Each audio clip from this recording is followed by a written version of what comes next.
Hello, and welcome to On the Prowl. I'm your host, Brandon Thomas. Today we're going to talk with Hahnville Tigers coach Vinnett about his team's victory against Denham Springs and take a look ahead to their game Friday against Ruston. On the Prowl starts right now.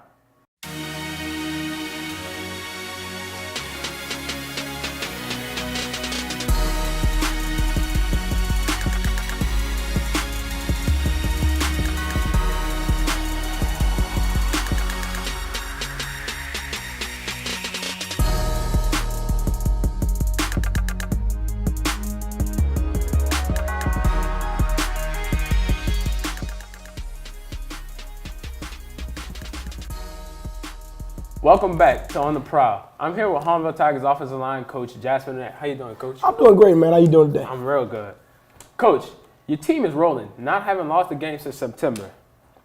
What steps are taken to ensure that this longevity continues? Oh, man, I think it's just consistency and commitment just from top to bottom. Coaches, players, every position, consistency and just remaining dedicated to the process. I think that's the biggest thing. Not taking days off, and that starts on Saturday and it finishes on Friday and it starts again on Saturday morning. So the consistency, the process, these guys have bought in and believed in what we're doing, and so I just think staying the course of it and throughout it. Okay. Now let's take a look at the first half highlights.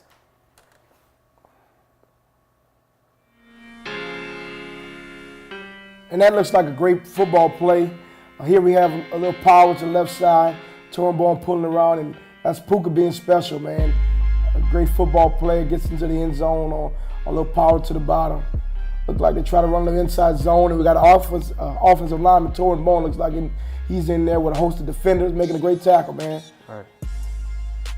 Here, looks like they're running the quarterback draw. They do a good job of spreading it out, and quarterback gets underneath that thing, and they get in there and make a tackle. Kickoff coverage, Coach Salt is crazy about kickoff returning. Kickoff coverage, those guys do a great job, and Puka is special again. You give that guy a little bit of room and he can do some dangerous things. Explosive. Extremely explosive. Moving on here, once again, one of our favorite plays, power. To the top, Daquan Butler gets through there, and Puka, once again in space, being special, finding little creases. Don't take much for him to do what he does, and he finishes runs forward, which is what I love to see from a smaller frame guy. Little jet sweep. Quarterback has the option to read it or keep it. He gives it to the best player in our district, and I mean, he does what he does, get to the second level. Once again, running a little power. Touring ball's a little slow here, but Puka makes a guy miss, gets to the outside, and he finishes in the end zone. And we able to pin him back, and they run a little screen right here. Number 7, who's a good football player, and we kind of Finnerty, who's been playing exceptionally well, gets a tackle, gets a guy down.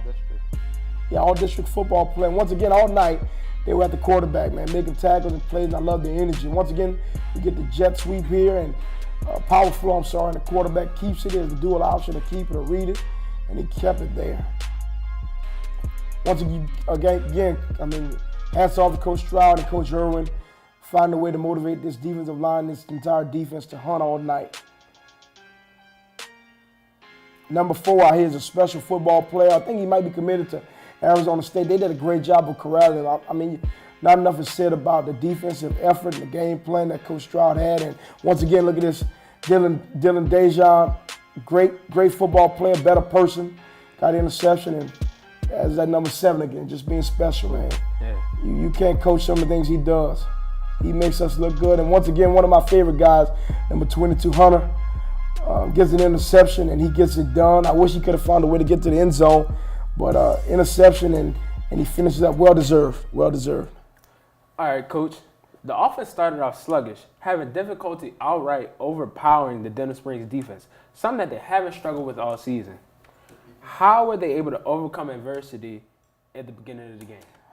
I think a big thing, and a lot of people don't notice this, man, on Saturday morning, it starts on Saturday. We come up with a game plan based on looking at film, and these guys their coaches, I think, did a great job of doing something that we didn't expect. We expected to see a different front. They came out in what we call a bear front, and we weren't prepared for it. It took us a little while to get to it.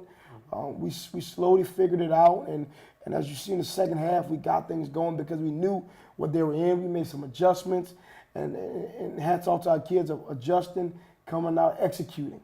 And but Denham Springs coaching staff did a great job of showing us something we weren't prepared for, but we adjusted well. Okay. In the first half, your defense showed up and showed out in the absence of your high-powered offense, with standout performances by number 9, Lincoln Reynard, number 36, Connor Fennedy, and number 8, Logan Robert. How did this help Hahnville stay in the game? Oh, man, it kept us in the football game. I mean, just feeding off of their energy. They were dominant. They were dominant. They didn't give up many big plays early. They were energetic and live, and they just were dominant and kept us hopeful. And I just think that their confidence led to us being confident, knowing that if they can keep pulling through, then we can find a way to stay the course, and we were going to figure it out. I think we just complement each other. And when they're down, I think we're up. When they're up and we're down, like, we just complement each other, work well. And those numbers you called are great football players. They called Reynard, all-district guy. I mean, and I think you called Logan and 41. I mean, great football players who work hard every day. And you're just proud to see those guys do what they do because they work so hard and have earned it. Right. Coach, the offense returned to its true form towards the end of the first half, with Anthony Puka Williams scoring 2 rushing touchdowns. How will his explosiveness propel you guys further in these playoffs? He is a propeller in himself. I mean, he's a propel, and just having hope that, man, any second he can do what he does and find the end zone. And that can go from 5, 10, or it can go from 70 or 80, man. And I'm biased because I'm offensive line coach, but I think our offensive line does a great job, man, of getting on block, of knowing what guys are, getting on blocks, staying on blocks.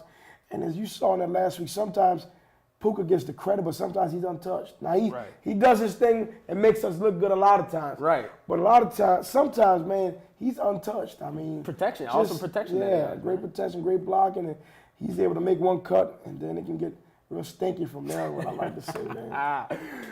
Puka, make it happen. All right. Thanks, Coach. We're going to take a quick break. We'll be right back with the second half highlights.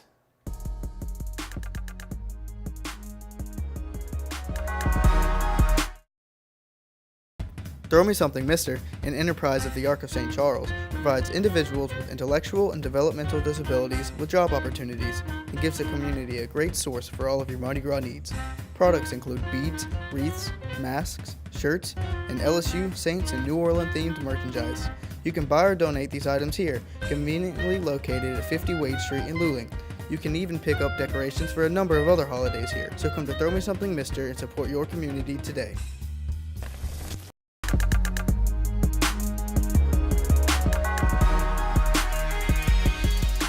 Welcome back. I'm still here with Coach Jasper Vinnett. Let's take a look at the second half highlights. Let's take a look at it. Look like we got a little sprint out, possibly could have been a shovel pass. Our defense pursued the football. Once again, we run ISO right here. Pearsall, great lead blocker, and Puka. I mean, you can't teach that. I'm not going to lie. We don't teach that. That's just, he's just gifted. Once again, we run power. And small things. This is what I talked about earlier. Untouched right here now. We can't coach speed, but he was untouched. Nobody touched it. I mean, offensive line doing a great job there. Our defense, once again, pursuing it, kind of affinity. I mean, chasing that thing down, real dominant. I mean, that's what it's about. Puka being special. Right there, don't look like we blocked too many guys. He's being special, man. Hard to bring him down with one guy. Like these guys, they'll pass, and there he is, one of my favorite players, number 9, to get it done. Well deserved. Run a little toss to the top, and blocking again, and Puka special again. You give that guy a little bit of space, and he can get stinky, as I say, man. Just you make some faces like. Funk it up, man. Yeah, man.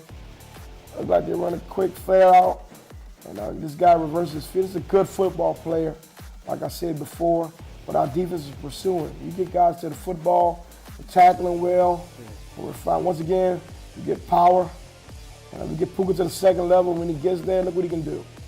What I am proud about is him right here running out of bounds, getting out of bounds. Let's not take unnecessary shots. Because we're going to make a run, I believe, in these playoffs.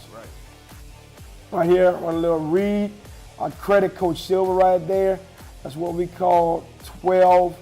You run 12 and he gets it done, man. Quarterback reads it correctly. Right. Defense, again, stopping a good football player. Guys are pursuing the football. Number 9, I mean, just get there.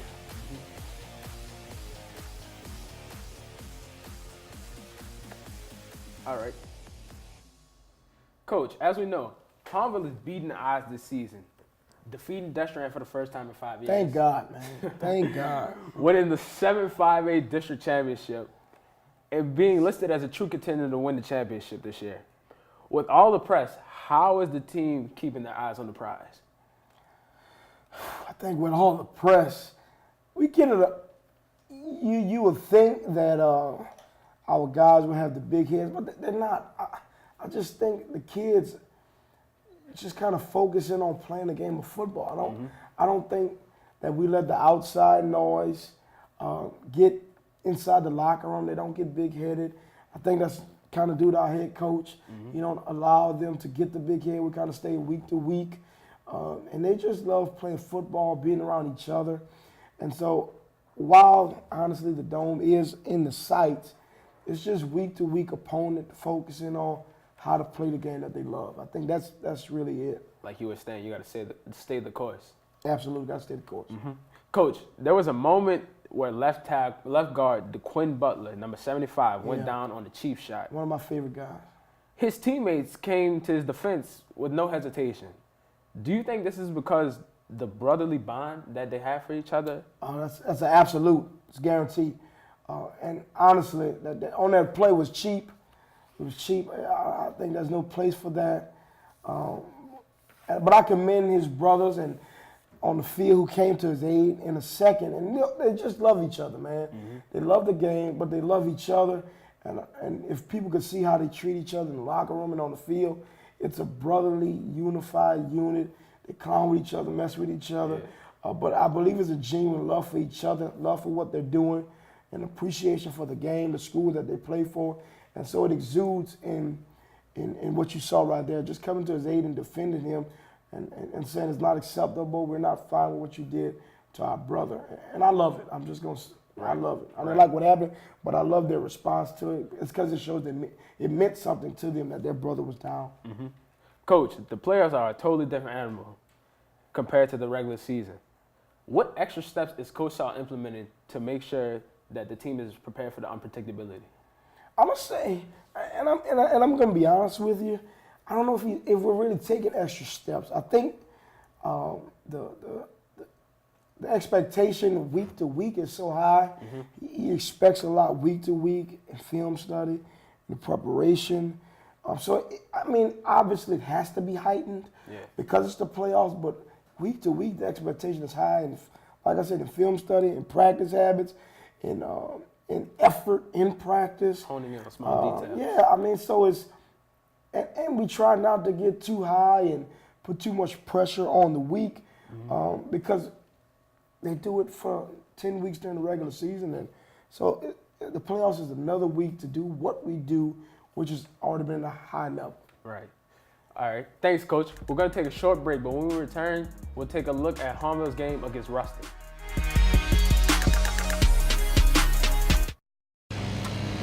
Cutting Edge Lawn Crew, a service provided to you by the Arc of St. Charles. They work hard to keep the community at its finest, from cutting grass to edging, mulching, removal, installation, and much more. They are good at their job and enjoy what they're doing. They aren't just benefiting from you, but you're benefiting from them. Contact the Arc of St. Charles for a quote today.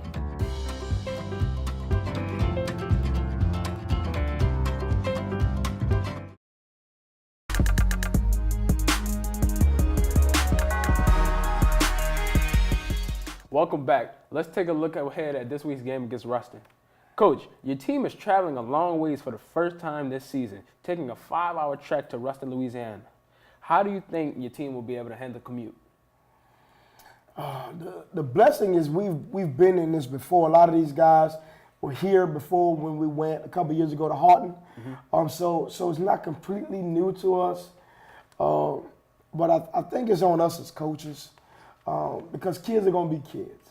We can say as much as we want that that we don't want them to play and joke. Man, these are high school kids who are going to be excited to be out of school, Right. on the bus with their friends. I think we just got to have a routine, a schedule in place. We got to stick to the schedule of it and not be too hard on the kids during the course of the day. Allow them to adjust themselves to the day. We're going to have a bus schedule, and guys, we're going to keep the guys who going to play certain positions on certain buses, and those guys who won't get as much playing time will be on a certain bus. And I think that'll help, but not putting too much pressure on these guys. When it gets later, the closer it gets to game time, we'll be more serious and more focused. But during the course of the day, I mean, it's not a play trip, but I mean, not being too serious, man. It's a road trip. Yeah, it's a road trip, and it's a business trip. But I mean, we can't press them too hard. Let's enjoy the moment. Let's go have fun, and as we get closer to game time, we'll get focused. And a week of preparation is going to take care of itself for Friday night, you hope. Okay. Coach, Ruston's defense has only allowed up to 28 points this season, with standout players like Taj Malik Samuel, Yes, sir. number 69, Samari Roberts, and number 92, DeTraven McGuire. Is our offense ready to impose their will on this team? Man, I'm going to give them a lot of credit. Those are some good football players. I really like number 9 and 69 good football players. And that's just a few to call. This is a good defense. I'm not going to lie. This is a good defense we're facing. Gifted players who play hard and look like they're big and physical. I mean, it's going to be a tough task, high order, but we're preparing our kids, and they got to go out and execute. It's the second round of the playoff. No games are gimme. When to go home? Everybody's talented now. It's simple as that. Imposing your will is going to be difficult to do, especially against the defense. They play West Monroe, good football team. They've beaten Neville. I think the most points they've given up is 28. This is a good football defense. We got to stay the course, and guys we've got to get better from last week, and we're preparing them to be successful. And they just got to go out and execute and understand negative plays are going to happen. It's the game of football. Negative plays, undesired things are going to happen. They're going to make plays. We're not going to just dominate this football. It won't happen. But if we can give creases to number 7 and we can give creases to number 4 and we can protect a little bit in the pass, we can be successful. And just let those guys do their thing, man. It's possible. Right. You say that this is a good football team. Ruston's offense, similar to Hahnville, is blowing teams out. Blowing teams just really off the map. Mainly with the deep ball to their tight end number 85. Big old kid, man. It's a large individual. Right.